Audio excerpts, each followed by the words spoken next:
오늘의 말씀은 민수기 18장 1절부터 7절까지 말씀입니다.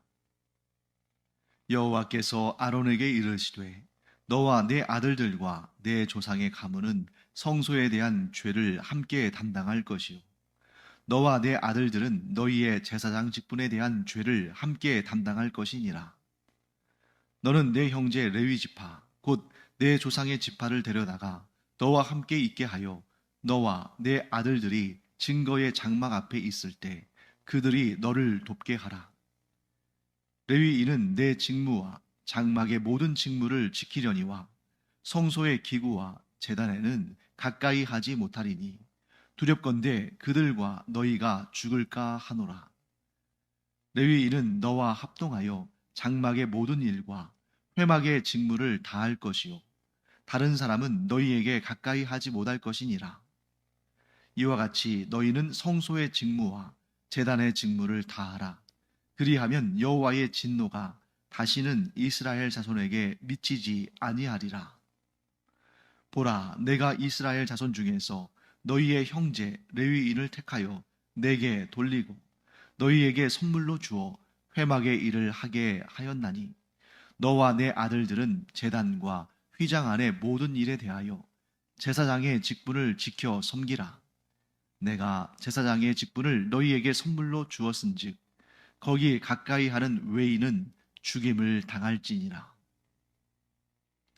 네, 오늘은 제사장들과 레위인들에게 하나님께서 직접적으로 명령하시는 그런 내용이 등장합니다.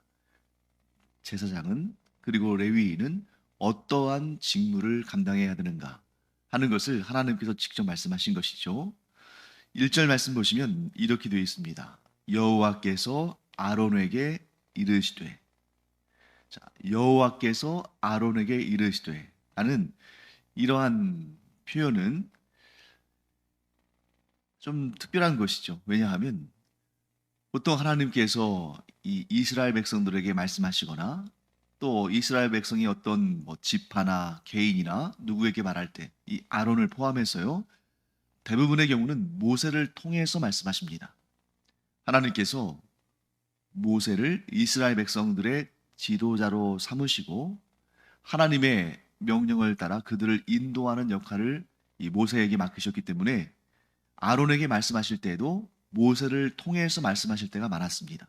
또한 아론을 또 아론과 그의 아들들을 제사장으로 세우실 때에도 모세를 통해서 그 직분에 대해서 말씀하셨기 때문에 모세가 일단 이 이스라엘 백성 전체에서는 가장 하나님의 말씀을 가까이서 듣고 또 전달하는 그러한 대표자의 역할을 감당했죠. 그런데 오늘 본문에서는 여호와 하나님께서 아론에게 직접 말씀하십니다. 여호와께서 아론에게 이르시되. 자, 왜 그럴까요? 오늘 나오는 이 내용은 모세와는 관련이 없는 내용입니다.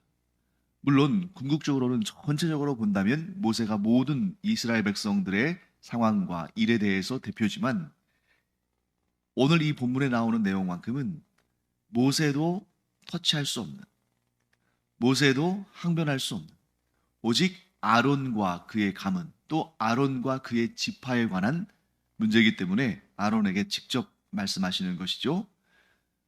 먼저 제사장의 직분이 어떤 것이냐 하고 그 제사장들이 해야 할 일들에 대해서 말씀하십니다. 아론이 지켜야 할 일, 또 아론과 아론의 아들들과 또 그 조상의 가문이 무엇을 해야 되느냐. 첫 번째로 이것을 말씀하시죠. 성소에 대한 죄를 함께 담당하라. 성소에 대한 죄를 함께 담당하라. 자, 성소에 대한 죄가 뭘까? 이 성소를 거룩하게 하는 일을 책임지라는 것입니다. 성소를 거룩하게 지키는 것에 대한 책임은 오롯이 아론과 그의 아들들, 또 그 아들들이 이루는 가문, 곧 제사장들에게 주어진 것이다. 그러니까 성소는 무엇보다 거룩한 곳인데 그곳을 지키는 그 직무가 다른 사람들, 다른 지파, 다른 가문에 주어지지 않았다는 거죠. 이 일은 레위 지파 가운데서도 고앗 가문, 고앗 가문 가운데서도 아론, 모세도 아닙니다. 아론. 또 아론과 그의 아들들이 이루는 이 제사장의 가문, 이 가문을 통해서 이루어져야 한다고 말씀하신 거죠. 하나님께서 그 일을 제사장 가문에게 맡기셨다 하는 것입니다. 그러면 성소에 대한 죄가 뭐냐? 성소는 가장 넓게 본다면 이 성소를 둘러싸고 있는 울타리가 있습니다. 그래서 그 울타리 밖은 성소가 아니에요. 그런데 울타리 안쪽으로는 성소입니다. 조금 더 좁게 본다면 그 성소에 뜰이 있고 그 뜰에 번제단이 있고 또 회막, 천막이 치어지죠. 그 천막 안으로 들어가면 입구로부터 3분의 2 지점은 전체 면적의 입구로부터 3분의 2 정도의 지점은 그곳은 성소라고 하고 그 안쪽에 가장 깊은 곳에 3분의 1 정도 되는 면적의 곳은 지성소라고 하는 거죠. 이곳에서 벌어지는 죄악들은 오직 제사장들만 속죄할 수 있다. 그 죄를 담당할 수 있다 하는 것입니다. 자, 일반 백성들이 제사의 목적이 아닌데 예를 들어서 술에 취했다거나 혹은 이런저런 정신적인 질환이 있다거나 그러면서 이렇게 성막 안으로 침투하는 것은 그것은 죽을 죄인 것입니다. 또 그들이 제물을 가져와서 그 제물을 하나님께 드리면서 제사할 수는 있지만 제사장이 아닌 그들이 제사장들만 만질 수 있는 성물들을 만져서는 안 됩니다. 심지어 제사장이 아닌 레위인들조차도 이 성소 안에 있는 기물들을 마음대로 만질 수가 없어요. 나중에 이제 지금 광야에서 이동 생활을 하고 있으니까 광야 위에 있는 구름 기둥이 떠올라서 이동을 하면 이때 이제 각 백성들의 장막뿐만 아니라 성막도 이렇게 포장해서 그것을 이제 짊어지거나 수레에 실어서 이동해야 되는데 그때도 이 성소에 있는 기물들만큼은 레위인들이 함부로 만질 수가 없어요. 그것을 제사장들이 다 천이나 가죽 같은 걸로 둘러싸면 그것을 운반하는 일만 하는 거죠. 그렇기 때문에 일반 백성이 혹은 레위인, 제사장이 아닌 레위인이 성막 혹은 성물에 접근해서 그것을 하나님께서 허락하지 않으신 방법으로 그것을 만지거나 거룩한 장소에 침입하거나 그런 행위는 하나님 앞에 가증한 행위, 즉 거룩함을 침해하는 행위이기 때문에 그것을 제사장들이 책임지고 맡고 그런 죄가 일어났을 때 그것을 하나님 앞에서 그 죄를 담당하며 예를 들면 속건제 같은 걸 드리는 거죠. 하나님의 성물을 향하여 범죄한 것에 대해서는 속건제를 드리고 또 그 죄에 대해서 자신이 죄를 지었다는 것에 대해서 또 속죄제를 드리고 이런 제사들을 행하는 것을 보게 됩니다. 자, 둘째, 제사장들은 제사장 직분 자체에서 일어나는 죄들도 담당해야 됩니다. 그래서 본문에서는 1절 말씀에 이렇게 되어 있죠. 너와 내 아들들은 너희의 제사장 직분에 대한 죄를 함께 담당할 것이니라. 자, 제사장 직분에 관한 죄가 무엇인가 하면 제사장도 사람이기 때문에 실수를 범할 수가 있죠. 또 그것이 죄가 되는 거죠. 예를 들면 가장 확실한 예가 아론의 두 아들들인 첫째 아들과 둘째 아들인 나답과 아비후가 성소 안으로 들어가서 그 지성소 앞에 있는 분향단에 향을 피워야 되는데 하나님께서 정하신 불은 거룩한 불입니다. 그리고 그 거룩한 불은 성막들에 있는 번제단으로부터 가져와야 되는데 이 나답과 아비후는 그 불을 가져오지 아니하고 다른 불을 통해서 분향을 했기 때문에 하나님께로부터 불이 나와서 그들이 그 성소에서 다 죽었죠. 그런데 그것이 사고가 아니라 하나님께서 그들을 심판하신 것을 어떻게 알았습니까? 그들이 타 죽었는데 제사장의 의복은 멀쩡했어요. 그러니까 자연적인 그러한 화재로 인한 사망이 아니라는 것을 나타내는 것이죠. 하나님께서 징벌하신 것입니다. 왜? 그들이 하나님의 뜻대로 하지 않았으니까. 자, 그런 일들, 그리고 또 성소에 들어가서 또 거룩한 제사장의 직분을 감당하기 위해서는 몸을 씻어야 됩니다. 그래서 이제 번제단 앞에 물두멍이 있었는데 그 물을 통해서 몸을 씻고 거룩한 이 직무를 감당해야 되는데 뭐 귀찮거나 혹은 대수롭지 않게 여기거나 그래서 그렇게 하지 않을 경우가 있겠죠. 그것도 죄라는 것입니다. 또 하나님께서 모든 것을 규정하셨습니다. 사람들이 연구해서 이 제사장의 직분과 그 직분을 행할 때에 사용하는 도구와 옷과 이런 것들을 정한 것이 아니라 하나님께서 모세를 통해서 정확하게 말씀하시고 그 말씀에 순종해야 되는데, 예를 들면 제사장들에게는 아주 규정되어 있는 옷차림새가 있어요. 예를 들어서 제단에 올라가서 사역을 감당할 때에 하체가 드러나면 안 되니까 속바지를 입어야 됩니다. 그런데 그것을 입지 않는다든지, 또는 하나님께 분향할 때의 향품은 아주 정확하게 그 재료의 품목과 양을 하나님께서 정해주셨는데 그대로 만들지 않았다든지, 이렇게 하나님의 뜻대로 행하지 않은 일들도 제사장들이 행하는 죄인 것이죠. 그랬을 때는 제사장들의 죄에 대해서도 그들이 속죄제 또는 속건제를 드리고 하나님께 죄 사함을 받아야 됩니다. 속죄제는 자신의 죄에 대한 회개의 의미고, 속건제는 하나님의 소유가 침해를 당했을 때, 하나님의 소유가 뭔가 부정한 것으로 더럽혀졌을 때 그 일을 담당하는 자가 혹은 그 일을 행한 자가 하나님께 속건제를 드리고 사함을 받는 것이죠. 자, 그런데 여기에서 이런 표현이 나오죠. 1절 말씀에 너와 내 아들들과 내 조상의 가문은 성소에 대한 죄를 함께 담당할 것이요. 너와 내 아들들은 너희의 제사장 직분에 대한 죄를 함께 담당할 것이다. 자, 이게 뭐냐면 이 공동체 연대 의식을 말하는 것이죠. 자, 개인의 일탈로 치부한다면 어떤 제사장이 성소에 대한 죄를 짓거나 또는 어떤 개인이 무단으로 난입해서 성소에 대한 죄를 지었는데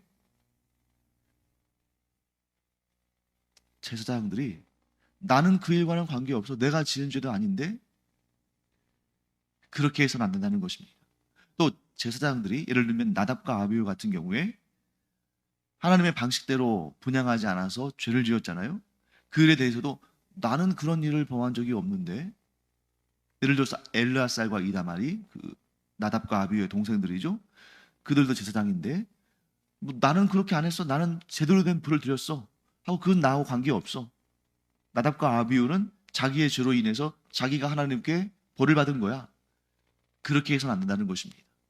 이들은 연대 의식을 가지고 제사장이라는 그 직분이 한 개인에 속한 것이 아니라 그 가문에 속한 것이고 그 공동체에 속한 것임을 알고 서로 그런 죄를 짓지 않도록 서로 권면하고 도와주고, 또 그런 죄가 있을 때에 그 개인의 일탈로만 여기지 않고 함께 회개하고 함께 하나님께 속죄의 제사를 드리고 함께 하나님의 용서를 받는 그러한 연대의식을 강조하고 있는 것이죠. 그것이 바로 오늘날 왕 같은 제사장들로 구성된 이 교회 공동체에 그대로 우리가 실천해야 되는 아주 중요한 의식이다. 이 연대의식이. 그래서 우리 가운데, 이 교회 공동체 가운데 어떤 이가 범죄한다거나 어떤 이가 문제를 일으킨다거나 무리를 일으키면 그것은 나와는 관계없는 일이다, 그것은 저 사람만의 일이다, 이렇게 단정짓고 손을 긋는 것이 아니라 이것이 우리에게서 일어난 죄고 우리가 이 일에 대해서 회개해야 되고 우리가 또한 함께 하나님께 죄사함을 받고 회복돼야 한다 하는 이런 연대의식을 가져야 한다는 거죠. 그래서 사도 바울은 이에 대해서 어떻게 설명합니까? 몸은 하나다. 물론 그 몸에 각각의 다양한 지체들이 있지만 그것이 각각 떨어져 있는 개별적인 것들이 아니라 이 모든 지체들이 모여져서 한 몸을 이룬다. 그러므로 손가락이 다쳤다면 온 몸이 아픈 것이고, 그렇기 때문에 그 손가락의 회복을 위해서 온몸이 함께 수고해야 된다 하는 것을 보게 됩니다. 이런 연대의식을 보여주고 있죠. 자, 그 다음에 이런 명령을 주십니다.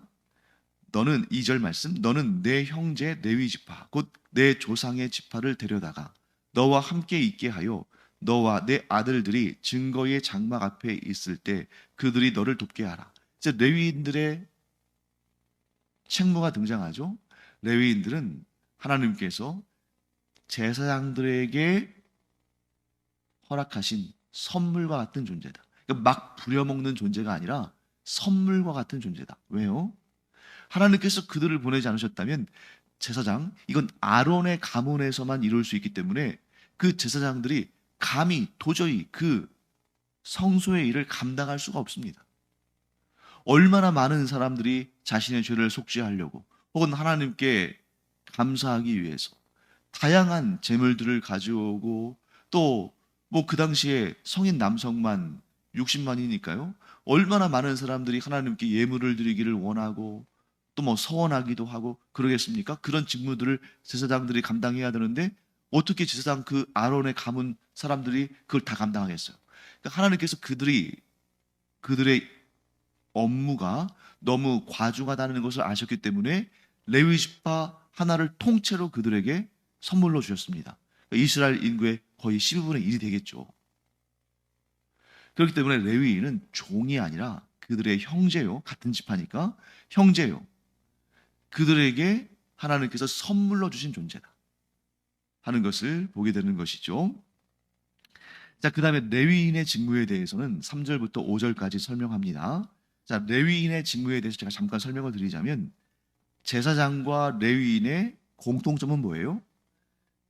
제사장들도 레위 지파. 여기 성막에서 섬기는 레위인들도 레위 지파.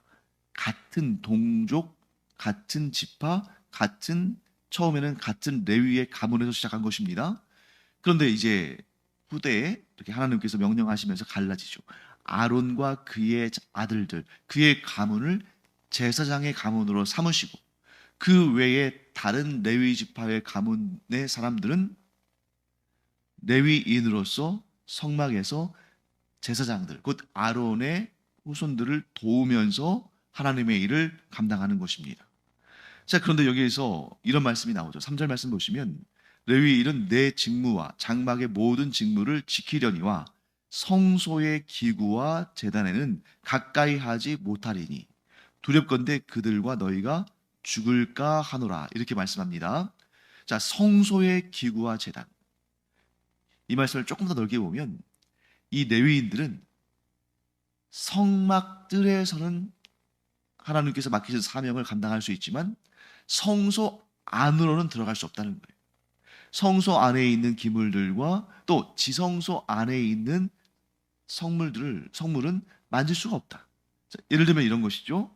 성소 안에 있는 들어가자마자 오른쪽에 있는 진설병 상과 그 위에 있는 진설병, 누룩을 넣지 않은 떡이죠. 또 그 들어가자마자 왼쪽에 있는 금 등잔대, 그리고 들어가서 그 정중앙에 보이는 금으로 만든 분향하는 제단이죠. 그리고 그 성소와 지성소를 가르는 그 휘장 안쪽에 있는 증거궤, 그리고 그 증거궤 안에 있는 증거의 두 돌판, 이런 것들은 레위인들은 들어가지도 못하고 그러니까 보지도 못하고 만져서도 안 됩니다. 그리고 제가 아까 말씀드린 것처럼 이동을 해야 할 때는 제사장들이 이것을 꼼꼼하게 다 포장을 한 다음에 그 다음에 이제 이 레위 지파 사람들, 레위인들이 그것을 들고 이동하는 것이죠. 자, 이 명령을 무시하고 성소 안으로 들어간다거나 성소의 기구와 그 접촉한다거나 그것을 함부로 본다거나 그러면 어떻게 되어 있냐면 3절 말씀 후반부에 이렇게 되어 있죠. 너희가 죽을까 하노라. 자, 너희가 죽을까 하노라. 이 표현을 우리가 좀 정확하게 알아야 되는데요. 언뜻 들으면 너희가 죽을까 하노라 하면 죽을 수도 있고 죽지 않을 수도 있다 하는 그런 가능성의 표현처럼 보일 수 있잖아요. 그런 뜻이 아닙니다. 이것은 뭐냐면 반드시 죽는다는 뜻이에요. 그러면 반드시 죽는다 이렇게 말씀하시면 되는데 왜 여기에서 죽을까 하노라 이렇게 표현했을까요? 이것은 그들의 표현 방식이에요. 왜냐하면 그들이 지금 이 레위인들이 거룩한 성물, 성소의 성물들에 손을 대지 않았잖아요. 그러니까 지금 범죄자로 취급할 수 없는 거죠. 일종의 가정법입니다. 너희가 지금 그렇게 하지 않고 있지만 만일 그 거룩한 성소의 기구와 제단에 손을 내면 그러면 너희는 죽는다. 반드시 죽는다. 그런데 이것이 아직 일어난 일이 아니니까 그렇게 되면 그렇다 하는 그런 가정의 표현이다 하는 것을 알게 됩니다. 하지만 분명히 무엇입니까? 어떤 레위인이든 그 성소의 기구와 제단에 접촉하면 반드시 죽는다 하는 것이 하나님의 뜻입니다. 레위인은 결국 제사장들을 돕는 역할을 해요. 그리고 그 일을 할 때도 제사장들의 관리 감독을 받아야 됩니다. 자, 예를 들면 성소의 물건들을 옮길 때는 엘르아살 제사장의 관리와 감독을 받아야 되고 또 휘장과 성막들에 있는 그러한 기구들과 또 이런 펜스, 울타리나 이런 것들을 옮기는 일을 하는 그 무라리 자손들은 이담 아래 지위를 받아야 되는 것입니다. 자, 그러면 이제 이 레위인들은 무슨 일을 하느냐? 간단하죠? 제사장들의 관리 감독을 받으며 그들을 도와서 하나님께 드려지는 제물을 운반하거나 나중에 이 이동할 때에 성막의 모든 기물들을 운반하는 그 일을 한다. 이렇게 우리가 정리할 수가 있습니다. 굉장히 중요한 내용이 나오죠. 5절 말씀인데요. 이와 같이 너희는 성소의 직무와 제단의 직무를 다하라. 그리하면 여호와의 진노가 다시는 이스라엘 자손에게 미치지 아니하리라. 자, 제사장들과 레위인들이 하나님께서 맡기신 그 직무를 충실히 수행하면 여호와의 진노가 다시는 이스라엘 자손에게 미치지 않는다. 자, 여기에는 두 가지 의미가 있죠. 제사장과 레위인들이 열심히 성실히 그렇게 하나님께서 맡기신 일을 감당하면 그 레위인과 제사장들이 하나님께 성별되어 드려진 이스라엘의 대표들이니까 하나님께서 이스라엘의 대표들이 행하는 그러한 거룩하고 정결하고 하나님의 말씀에 순종하는 모습들을 보시면서 이스라엘 전체를 하나님께서 기쁘게 여기시고 그들에게 진노하지 않으신다. 즉 대표성의 원리를 말하는 거죠. 제사장과 레위인들이 맡은 바 직무를 성실히 잘 감당하면 진실되이 행하면 하나님의 말씀에 순종하면 이스라엘 백성들 전체가 그렇게 한 것으로 하나님께서 여겨주시고 이스라엘의 진노를 내리지 않으신다. 이런 뜻입니다.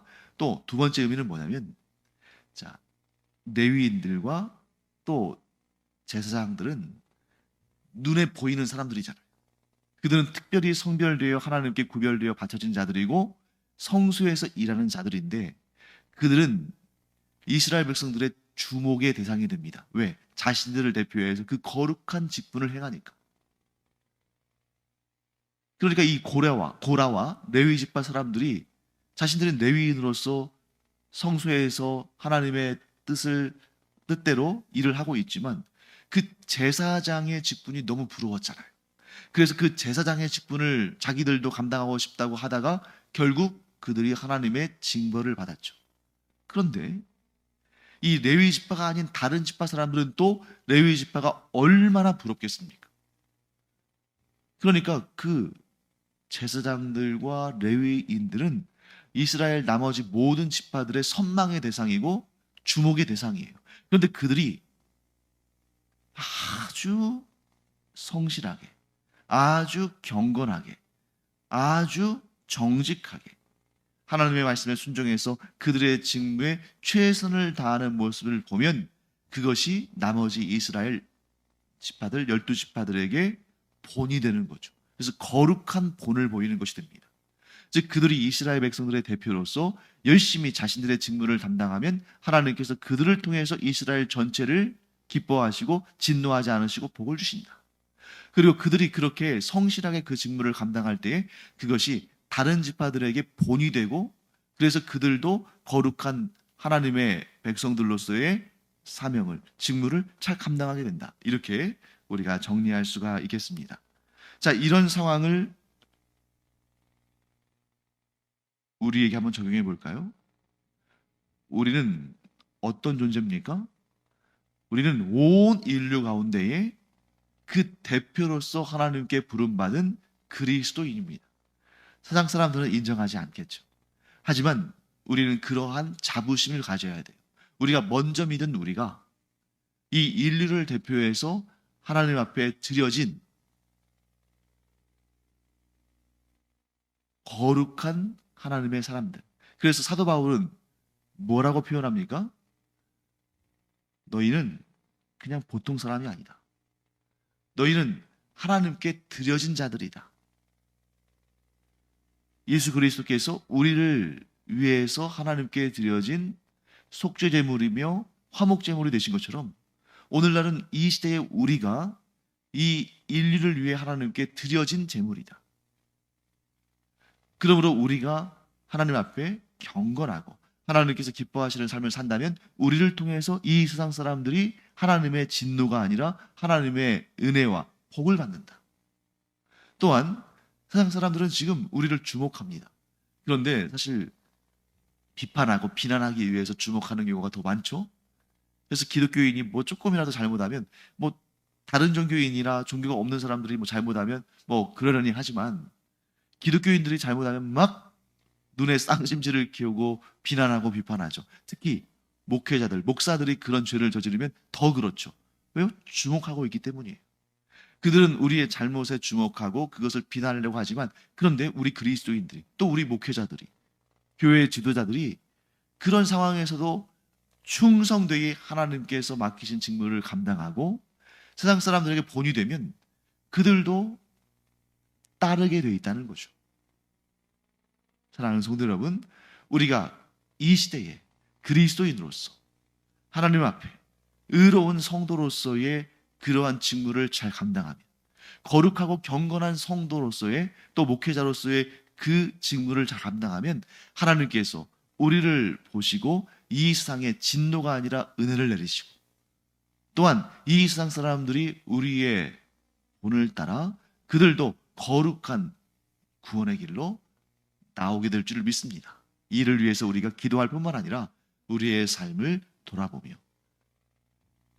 한순간 한순간을 경건하며 거룩하게 부르심을 받은 거룩한 삶을 살아가는 우리가 되기를 간절히 축원합니다. 기도하겠습니다. 하나님, 오늘날 왕 같은 제사장으로 부름받은 저희들이 하나님께서 맡기신 이 거룩한 직무, 곧 그리스도인으로서의 삶을 잘 살아내므로 이 세상이 저희들을 통해서 복을 받고 진노를 면하고, 또한 거룩한 길로, 구원의 길로, 영생의 길로 나아가도록 저희들이 하나님 앞에 온전히 서게 하여 주시고 거룩하게 그 직무를 감당하게 하여 주시옵소서. 감사드리며 예수님의 이름으로 축복하며 기도합니다. 아멘. 기도하는 시간입니다. 이 땅의 그리스도인들이, 또 특별히 교회의 지도자들이 하나님 앞에 경건하고 거룩하게 설 뿐만 아니라 세상의 빛과 소금이 되도록, 그래서 이 세상에 하나님의 진노가 아니라 하나님의 은혜와 구원의 기쁨이 임하기를 기도하기 바랍니다. 기도하겠습니다.